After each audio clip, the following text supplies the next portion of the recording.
What have we here? Let's see.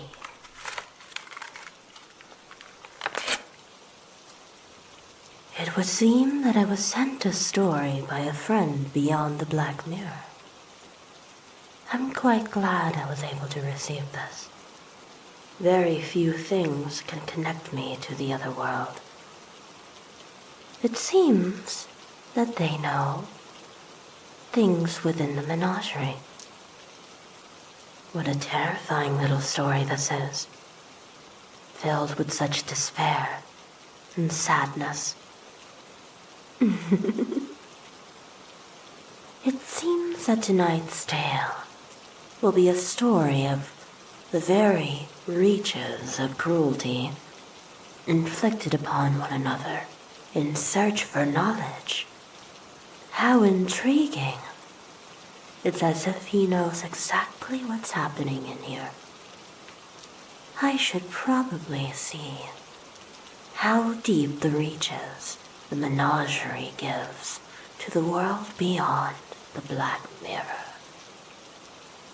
But I digress.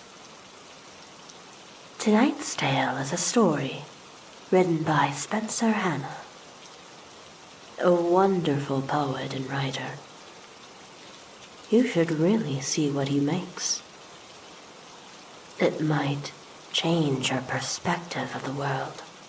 Behold, this is 5 Rings.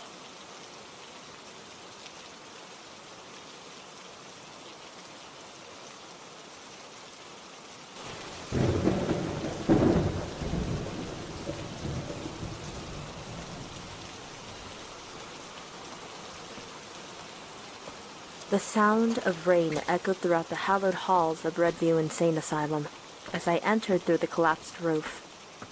99 years of service had taken a toll on the building, as evidenced by the many scrapes and scratches that lined the walls. Watching my step as to not compromise the failing structure, I ventured deeper from my entry point and into a long corridor lined with 17 different rooms. Here, the scratches turned from simple wear and tear to fingernails grasping at any sort of safety net. Human experimentation was at the forefront of Redview's purpose, and countless atrocities lay engraved in the essence of the structure. I could already feel the presence of someone or something in my midst. An entity, weak in strength, but strong in sorrow, flowed from room to room, weeping its ghostly tears, hoping for someone to free it from its purgatory. The spirit was not my target. I crept past the 17-room corridor and deeper into the fray as I approached the once bustling dining hall. Now, though, all that remained were the now overturned tables and chairs. I moved to the center of the dining hall and darted my flashlight across the walls, looking for anything out of the ordinary. The light cast daunting shadows that loomed over my person, yet nothing supernatural came to view. Abruptly, a noise caught my attention, sending me into a brief moment of paralysis. The source of my panic was an eerie tune emanating from some unknown origin. In a frightening state, I stepped backwards and tripped, sinking into utter darkness as my flashlight flew across the hall. It hit the ground with a resounding thud that echoed across the entire building, inducing a flurry of bats to escape through the roof. The flashlight flickered for a moment before sputtering out with a crackle of sparks. Void of any source of light, my eyes began to spin round and round, catching glimpses of ghastly creatures of various sizes and shapes now looming overhead. Without haste, I seized my phone from my pocket and switched on the flashlight. Though the meager flashlight of my cell phone was no match for my high-powered flashlight. It allowed me a well-needed moment to collect my thoughts. I picked myself up off the floor and glanced down for the source of my fall. In the middle of the floor sat the music box, with a small piece of paper folded on its face. I reached for the paper, curious to find out its significance.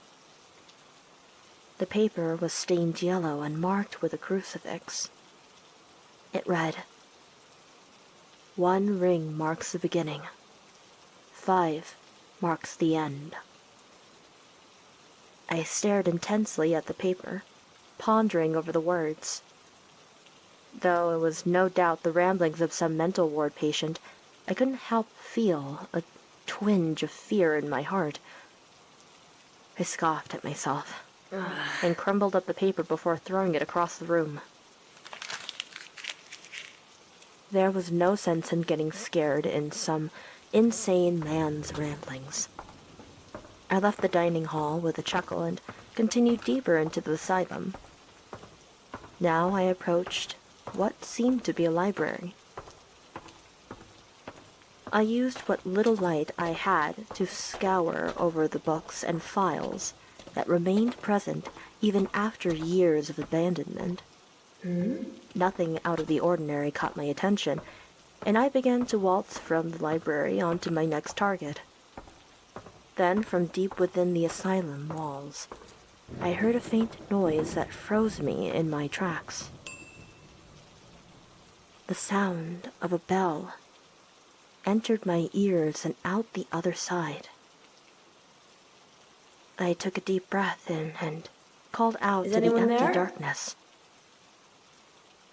I was given no response. There it was again. My mind harkened back to the note. I tried to calm myself down, but before I could even get the slightest chance, I heard footsteps stomping down the hall.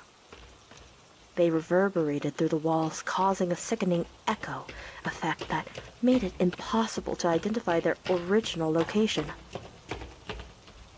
I steadied my breathing and began to walk from the library back the way I had come. For a third time, the bell rang, and with it came the quickening of the footsteps, whom now grew louder in my ears. I burst into a full-on run back towards the dining hall, hoping that my pursuer would lose me. In a stroke of luck, my hopes were answered as the footsteps grew to a standstill, leaving me once again alone in the darkness. Now, in the dining room, I slowed my pace to catch my breath and recalculate my situation. At that moment, the lights in the dining hall, which had long been without power, began to flicker to life, illuminating the dining hall to my full view. From the newfound light, a ghastly apparition appeared before my eyes. First, I saw its legs, then its body, then arms, then eyes. The eyes shined a deep red, and horns stuck from its forehead, almost scraping the 15-foot-high ceiling of the dining hall. The creature let out a wail that stabbed through my heart before lunging at me with 9-inch claws outstretched. I closed my eyes, bracing for my death. But it never came. After what seemed like hours, I opened my eyes, only to find that all lights had once again disappeared from the dining hall. I got up from the ground, realizing that I had suffered a rather intense nightmare. There was no music box. There was no bell. There was no demon. It was all a nightmare. I breathed a deep sigh of relief and headed out of the asylum. I wanted no part of this place any longer. My nightmare had shown me that much. The light of dawn began to break through the skyline, and I stepped into my car and turned the ignition. I took one last look at Redview Asylum, taking in the broken scenery before flooring the gas pedal and taking off down the road, never to return again.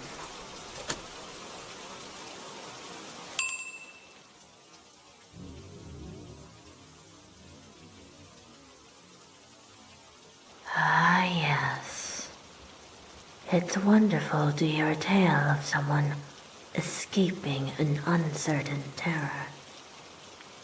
Though can we truly ever say that we have left that pain and fear behind? I, for one, believe that the deepest of scars won't ever fade and will instead glow a steady gold within us along the fault lines, granting a unique radiance. The places and events that cause these scars never actually stay where they are left. For you see, we take them with us, living in our memory. If that is the case, have we ever truly escaped? I hope you all enjoyed tonight's story. I'm sure Bo did. Now go on. Back you go. Leave through the black mirror. Lay down your head and return to the fantasy you live in. Sweet dreams.